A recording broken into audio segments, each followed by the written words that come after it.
Hello, everyone, and welcome to a DGPT history here at Disc Golf Daily. This weekend, we're meeting with Bob Decker. Bob is a previous PDGA board member and is just an absolute delight to talk to. We ended up hearing a whole lot more about his history in the sport than necessarily the Disc Golf Pro Tour, but I think it really helps to shape how things came about for the tour to sort of understand the history of things at the PDGA and sort of those different pivotal moments that it took for the tour to eventually get started without really the backing of the PDGA that it initially sought. So we hope that you are having a great weekend and you take the time to enjoy this interview with Bob Decker. This week, we are joined by Bob Decker. Bob is a former PDGA board member and was a part of the board whenever the Pro Tour was first starting to be proposed. And so he has some pretty unique insights into what it was like whenever the Pro Tour idea first came up, what it was like working with Steve to sort of both help, but also offer some critical feedback on what it would look like for the tour to start. And so, with that, like I like to start with any of our guests, I just Bob. First off, thanks for being here, and would love to hear a little bit about your background in disc golf. Well, I guess we'll start with the origin story. I mean, I used to, as a kid, play with frisbees as much as I could, but there wasn't much really of organized sports. The organized sports kind of took the Boy Scout troop to Ben Delatour Scout Ranch in 1996, and that's up in the mountains just outside of, I believe it's Fort Collins, Colorado. And they had a PVC pipe course that you were throwing the Humphrey Flyers at, and that's the little cheap $2 frisbee that it's probably 50 cents back in those days, but you'd give away as prizes and just promotional items. And my son and I fell in love with it, and one of the other assistant scoutmasters knew there was a disc golf course in Fort Collins, and we all stopped by and visited it on our way back to Wichita. Didn't take long for me to find a disc golf course. There were only two in Wichita at the time, and I just had a regular old frisbee, and we were out there playing and ran into somebody that convinced me that a P58, I think it was a P58 Hornet,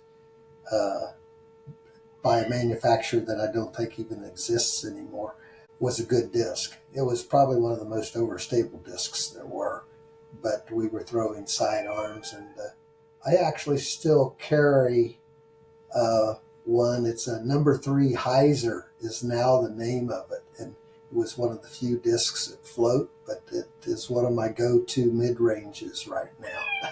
So, I mean, that's really my origin story. From there, I mean, it's how'd I get involved with the PDGA? I played the 2003 Worlds in Kansas City, and I can't remember, it was shortly before that, maybe 97 or 8, that I'd gotten into the PDGA so I could play tournaments, and had a blast there, and shot 2 aces the following year, and got enough money to go to the Des Moines Worlds, which was my highest finish at 16th in the Advanced Grand Masters at the time.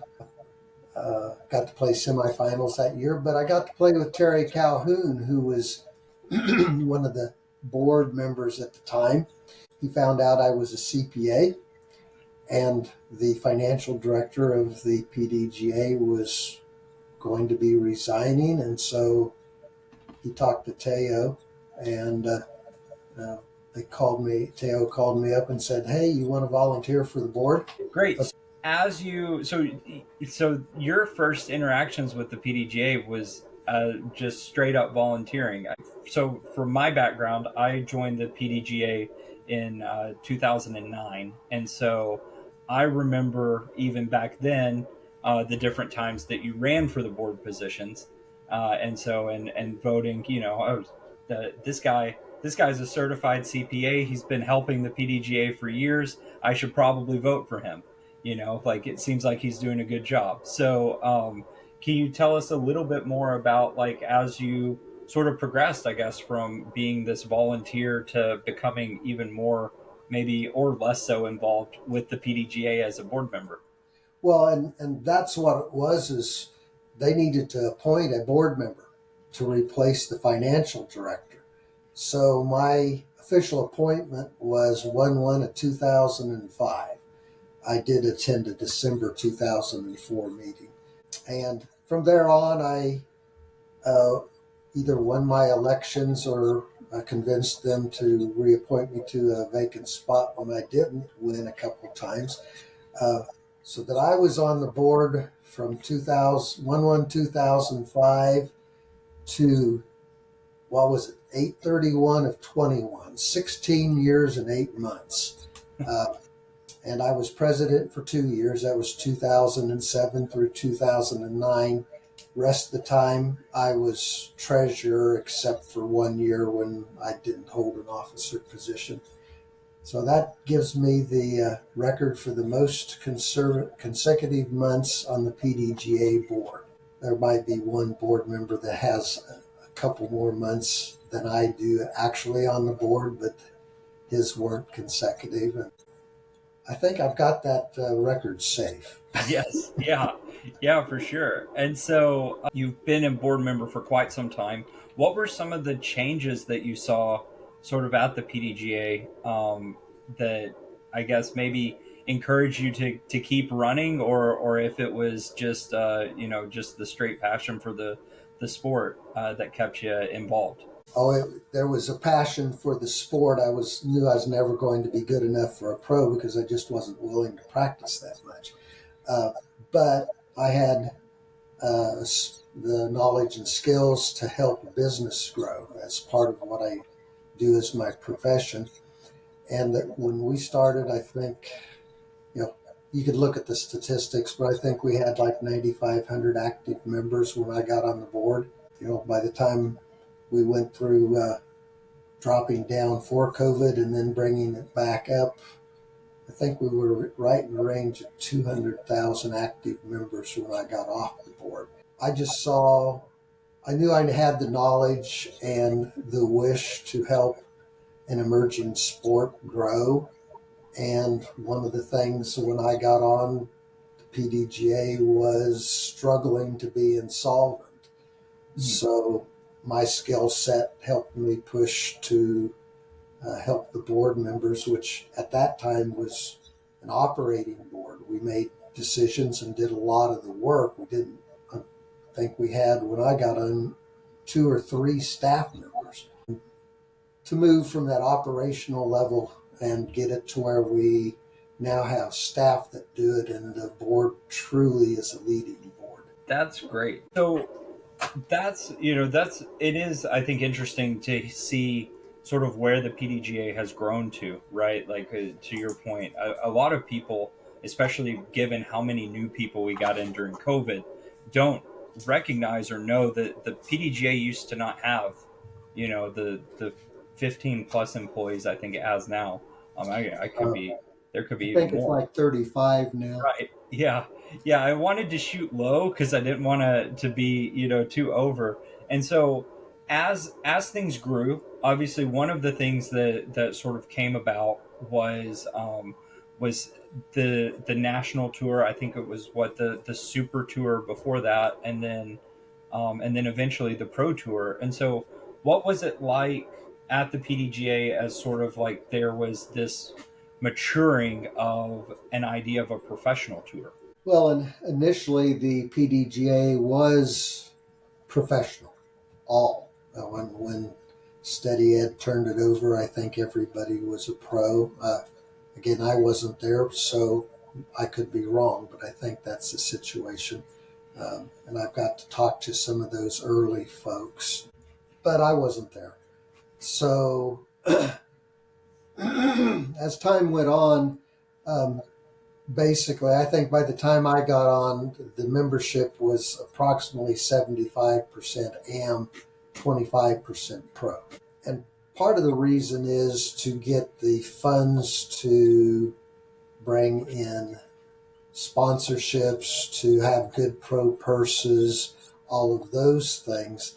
You need to have, first of all, numbers for sponsors to see that their ads are going to be seen by a lot of people, and you need to have therefore a lot of members, and that just wasn't going to happen from solely pro. I mean, there's been many discussions about separating the two into different divisions and so on and so forth, which I could bore you with, but I'm not going to. So the whole time was, yes, we want to have a sport that has the ability for its pros to earn a living at it, not just be traveling people in a van that live from day to day. So that's been the goal the whole time. Uh, there's been different visions over time. I think the first time um, Steve was involved was back when he was first on the board. Was it 2006 through 2008 was when he was on the board. We tried to get something going there, and it just wasn't time. And that's a lot of what we've seen happen, uh, or what I saw happen across time with PDGA is some ideas would recycle until they finally hit their time. And that's kind of what happened with the Pro Tour is there were multiple different precursors to it, some more successful than others. But it's always been the goal, and trying to get there has been a lot of heartache for a lot of board members, let's just say it that way, and for a lot of members in general, because this sport still runs on its volunteers. Yeah, and so I guess the most people think of the national tour as kind of a precursor to the pro tour. So, since you have the history of being around the board for such a long time, and you mentioned sort of the headaches of a professional tour, like what was it? What was it like to sort of get the national tour up off the ground, and see that become what it was? So that's a hard question. It was like raising a child. There's a lot of missteps. There was a lot of cheers and a lot of tears. We can say it that way. Moving through, I mean, the PDGA always has had to weigh whether it's been a provider or an enabler. And the tour has been one of those things that we have moved through over time with various proposals. Steve, I think, was involved in two of them, Steve Dodge. And I'm actually remembering maybe a third one, but I can't tell you that for sure. So he was very active in pushing for it. Uh, of course, you know, whether I was president or treasurer, um, I had to help watch the money. And so I was always concerned with how is it going to be paid for, or how is it going to pay for itself. And that's been a lot of the push over time. A lot of good dreams, a lot of good visions, but just how to get it done was always the roadblock. And ultimately, I think we then saw the proposal that I want to say was in 21. I think it was the spring of 21 that came from the DGPT, and that was that was decided in favor of in some of my last meetings. And so far, so good. Yeah, and that's really a good way to sort of get us to sort of down the road of, eventually, even though in the first startings of the tour the PDGA didn't quite find a way to work with the pro tour directly, it did eventually find a way to make that happen once COVID was over, and some things had really, I guess, the tour had sort of proven itself. And so, all of that to say, though, before that happened, Steve had, I guess, proposed, a pro tour in 2014 and 2015 after he had been on the board, and I'm really curious to hear sort of your perspective as a board member. You talked about earlier about how like there's some ideas that just keep coming around, and sometimes it's not a good time. What was it really about that proposal that maybe indicated that it wasn't a good time, or it wasn't something that ultimately the PDGA was ready to invest money in, I guess is probably the best way to put it. Well, and thank you for linking me back to the minutes. Yeah. I actually still have them saved on my computer. Once you did it, I found them again. I mean, it really was. I was thinking of a different board meeting than the one in West Virginia, where he did the teleconference here. Uh, I think it could be pointed out pretty good from some of the minutes in there, the concerns that were brought up by the staff, which was primarily Brian Graham, and at the time, more than that, of course. But Stork, Dan Roddick had some questions, and so did Rebecca.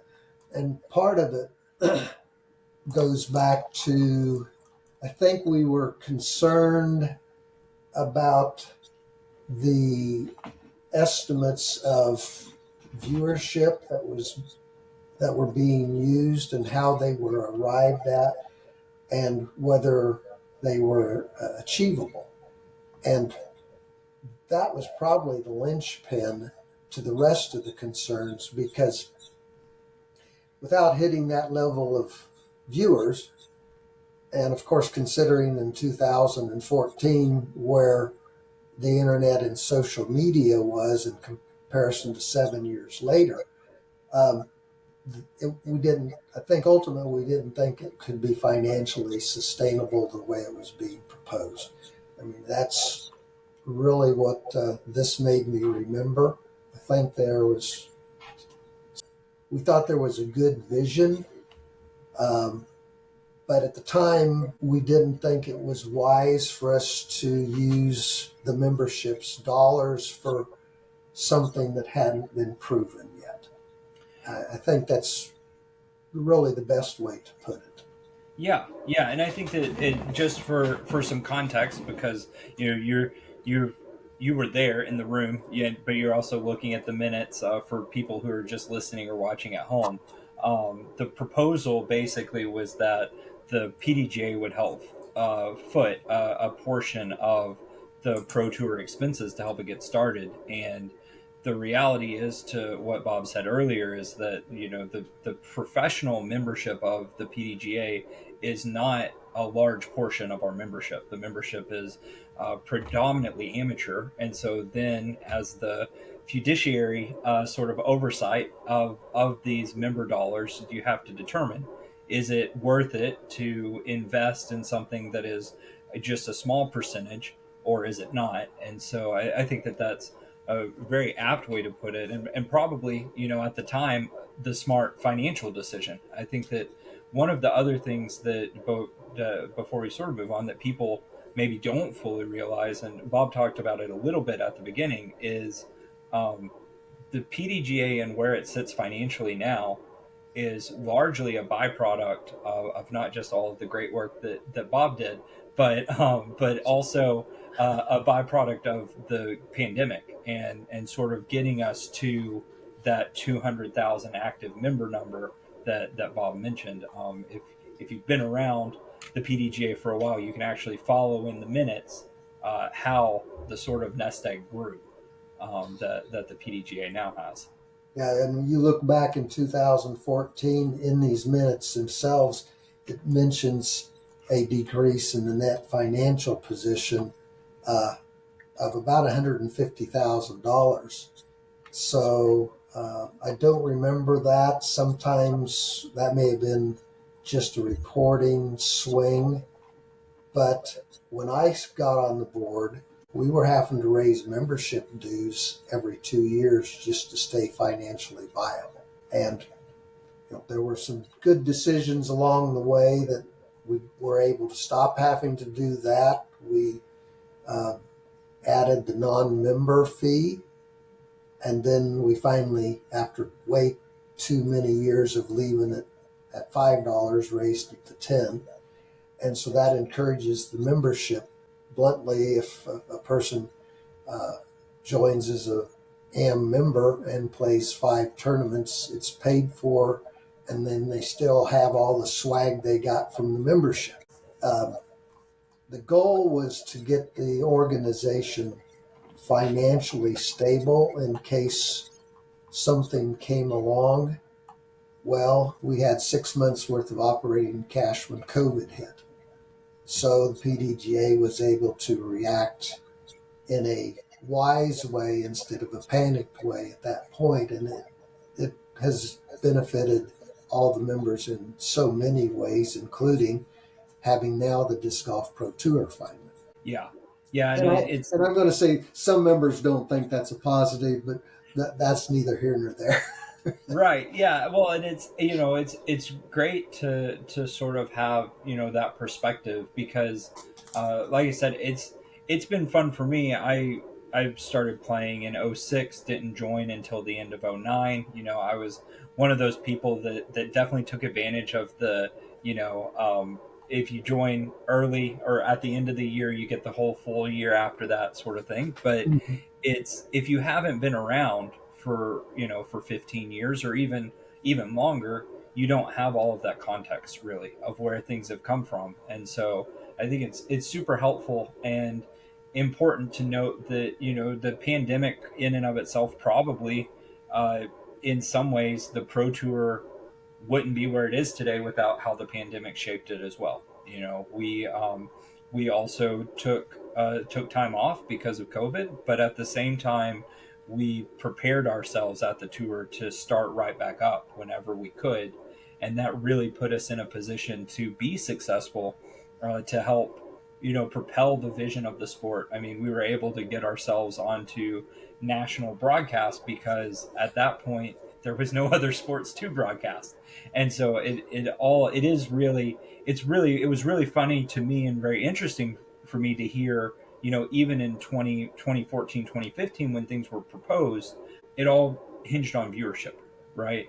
And at the end of the day, as much as we want to talk about the pro tour being a way to help the pros be sustainable, the ultimate goal is to get more eyeballs on the sport, and getting more eyeballs on the sport ultimately grows the sport, makes the pro tour more sustainable, but also helps disc golf as a whole. Well, that's one thing. It took a lot of hard learned lessons to make some good decisions on the board. And sometimes I it sound like it was me. No, it was the work of a whole lot of people on the board and a whole lot of staff.